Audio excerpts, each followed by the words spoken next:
네, 오늘 우리가 나눌 하나님의 말씀은 창세기 11장 1절에서 9절까지 말씀입니다. 창세기 11장 1절에서 9절까지 말씀을 우리 함께 읽겠습니다. 온 땅의 언어가 하나요, 말이 하나였더라. 이에 그들이 동방으로 옮기다가 신할 평지를 만나 거기 거류하며 서로 말하되, 자, 벽돌을 만들어 견고히 굽자 하고, 이에 벽돌로 돌을 대신하며 역청으로 진흙을 대신하고, 또 말하되, 자, 성읍과 탑을 건설하여 그 탑 꼭대기를 하늘에 닿게 하여 우리 이름을 내고 온 지면에 흩어짐을 면하자 하였더니, 여호와께서 사람들이 건설하는 그 성읍과 탑을 보려고 내려오셨더라. 여호와께서 이르시되, 이 무리가 한 족속이요 언어도 하나이므로 이같이 시작하였으니 이후로는 그 하고자 하는 일을 막을 수 없으리로다. 자, 우리가 내려가서 거기서 그들의 언어를 혼잡하게 하여 그들이 서로 알아듣지 못하게 하자 하시고, 여호와께서 거기서 그들을 온 지면에 흩으셨으므로 그들이 그 도시를 건설하기를 그쳤더라. 그러므로 그 이름을 바벨이라 하니 이는 여호와께서 거기서 온 땅의 언어를 혼잡하게 하셨습니다. 여호와께서 거기서 그들을 온 지면에 흩으셨더라. 네, 주님께서 주시는 평안이 오늘도 여러분과 함께 하시기를 기원합니다. 자, 하나님께서 첫사람 아담을 만드셨을 때 그에게 주신 사명이 있었죠. 생육하고 번성하여 땅에 충만하라는 말씀이었습니다. 자, 그런데 인간이 번성하기 시작할 때에 하나님의 뜻이 아닌 자기가 원하는 대로 그렇게 죄를 짓고 살다가 물로 심판을 받게 됩니다. 그러나 하나님은 노아와 그의 가족들을 그 가운데서 구원하셨고, 이 아담에게 주셨던 그 사명 동일하게 노아와 그의 아들들에게도 주셨습니다. 그건 바로 생육하고 번성하여 땅에 충만하라는 말씀이었습니다. 자, 그렇게 노아와 그 세 아들을 통해 하나님은 새로운 세상을 만들기를 원하셨던 겁니다. 자, 어제 우리가 셈과 그 함과 야벳, 노아의 그 세 아들들의 후손들을 살펴봤는데요. 하나님의 말씀하신 대로 그 아들들을 통해 생육하고 번성하여 땅에 충만하게 되었음을 에, 창세기 10장에 나와 있는 노아의 족보를 통해서 확인할 수 있었습니다. 하나님께서 그들에게 말씀하신 대로 생육하고 번성하고 땅에 충만한 것이 성취되었음을 우리가 어저께 나눈 말씀을 통해서 알 수 있었는데요. 자, 그리고 이제 이어서 11장으로 이어지는데, 자, 1절부터 뭔가 심상치 않은 느낌이 드는 부분으로 창세기 11장이 시작됩니다. 자, 그 1절 말씀이 온 땅의 언어가 하나요, 말이 하나였다라는 이 문구로 창세기 11장이 시작되는데, 아마 이 온 땅의 언어, 사람들이 쓰는 언어가 하나였기 때문에 뭔가 문제가 일어날 것 같은 그런 조짐이 보이는 그런 대목입니다. 자, 그런데 2절을 보면 더 심각한 일이 일어나겠구나라는 것을 알 수 있는 그런 문구가 나오는데, 그건 바로 이에 그들이 동방으로 옮기다가라는 문구입니다. 우리가 지금까지 이 창세기 안에서만 살펴볼 때 이 동쪽은 하나님과 점점 멀어질 때 쓰인 그런 단어입니다. 이 아담과 하와가 에덴 그 동산에서 추방당할 때, 쫓겨날 때 에덴 동쪽이라는 그런 표현이 나오고요. 그의 아들 가인이 하나님 앞에 또 죄를 짓고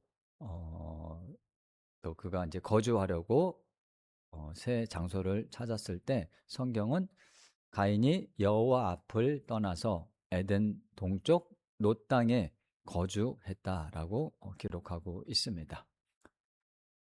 그리고 우리가 앞으로 또 살펴보겠지만 이 아담과 그의 조카 롯의 이야기에서 이 롯이 이 동쪽으로 옮기다가 소돔 땅에 이르렀다라고 창세기 11장에 기록된 것을 볼 때, 이 동쪽이라는 것은 점점 하나님과 떨어지는 것, 멀어지는 것, 그런 것들을 표현할 때 사용하고 있다는 것을 알 수 있습니다.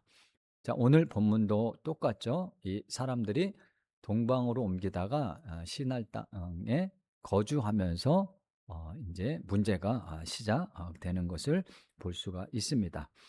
자, 그렇게 하나님과 점점 멀어진 사람들이 모여서 한 말이 오늘 본문 3 절과 4 절인데, 그중에서도 4 절을 보면 이들이 한 말이 "우리가 성읍과 탑을 건설하여 그 탑 꼭대기를 하늘에 닿게 하고 우리 이름을 내자. 그리고 온 지면에 흩어짐을 면하자."라고 말을 했던 겁니다. 자, 사람들이 탑 꼭대기를 하늘에 닿게 하고 싶어 하는 이유는 뭘까요?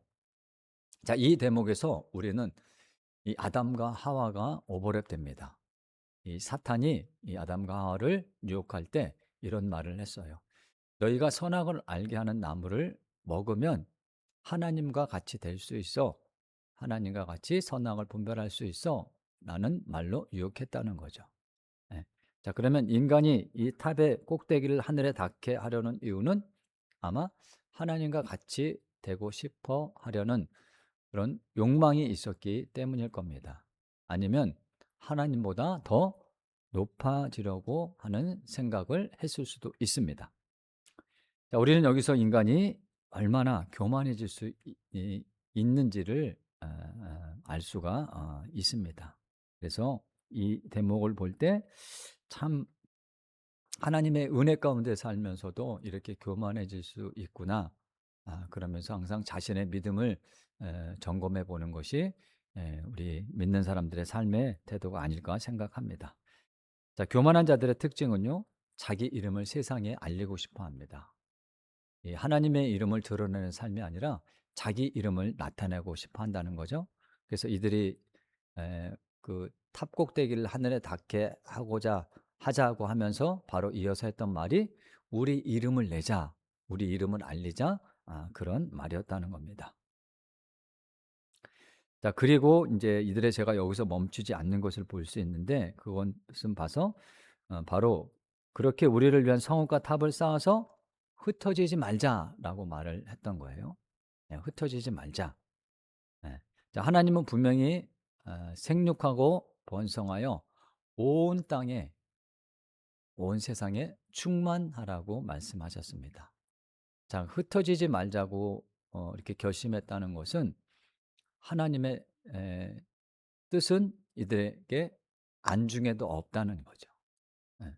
그저 자기들만 똘똘 뭉쳐서 잘 살면 된다는 겁니다. 땅에 충만하라는 그 말씀은 어 이들에게는 전혀 들리지도 않고 또 원하지도 않는 그런 말씀이 되었다는 것을 알 수가 있죠.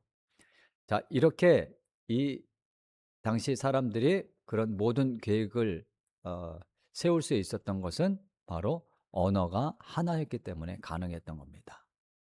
자, 그래서 하나님이 그들의 언어, 서로 다른 언어가 되게 하여 하셔서 그들이 세운 계획이 한순간에 무산되게 하셨다는 것이 바로 이 창세기 11장 전반부의 내용입니다.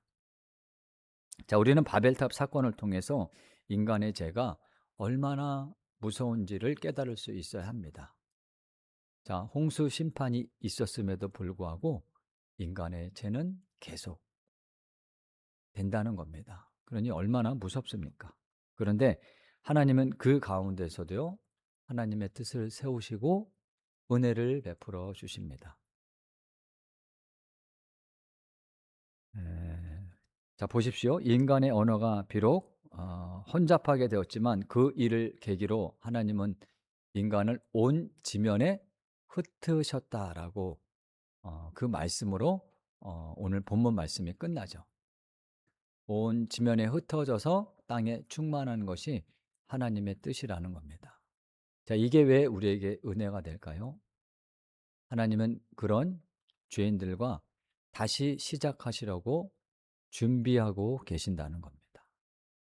이게 얼마나 큰 은혜인지 모릅니다. 하나님을 떠난 인생들 다시 찾아오셔서 그분은 그런 연약한 어 죄인인 인간들과 하나님 나라를 세워가기를 원하신다는 거죠. 하나님은 늘 그러셨고요. 지금도 그러십니다. 그래서 저와 여러분을 통해서도 오늘 이 자리에서 하나님이 원하시는 그런 하나님 나라를 세워가기를 원하신다는 것을 믿으시기를 바랍니다. 오늘도 주님은 우리와 함께 하십니다. 그리고 하나님은 우리를 통해 또 새 일을 계획하시고 이뤄 가시기를 원합니다. 그 은혜 가운데 겸손한 마음으로 주님의 말씀에 순종할 수 있는 복된 하루가 되시기를 주님의 이름으로 축원합니다. 기도하겠습니다. 사랑의 하나님 감사합니다. 연약하고 부족한 존재들이지만 또한 교만해서 하나님을 떠났던 인생들이지만 주님 우리를 다시 찾아와 주셔서 하나님 자녀 삼아 주시고 하나님의 그 선하신 뜻을 이뤄가는 곳에 부족한 저희를 귀한 도구로 삼으시고 세워주심을 주님 감사합니다. 오늘 하루의 삶 가운데서도 그 은혜를 잊지 않고 살아갈 수 있도록 인도하여 주시고 주님의 귀한 도구로 살아가는 복된 하루가 되도록 주여 축복하여 주시옵소서. 믿사옵고 감사드리며 거룩하신 예수님의 이름으로 기도합니다. 아멘.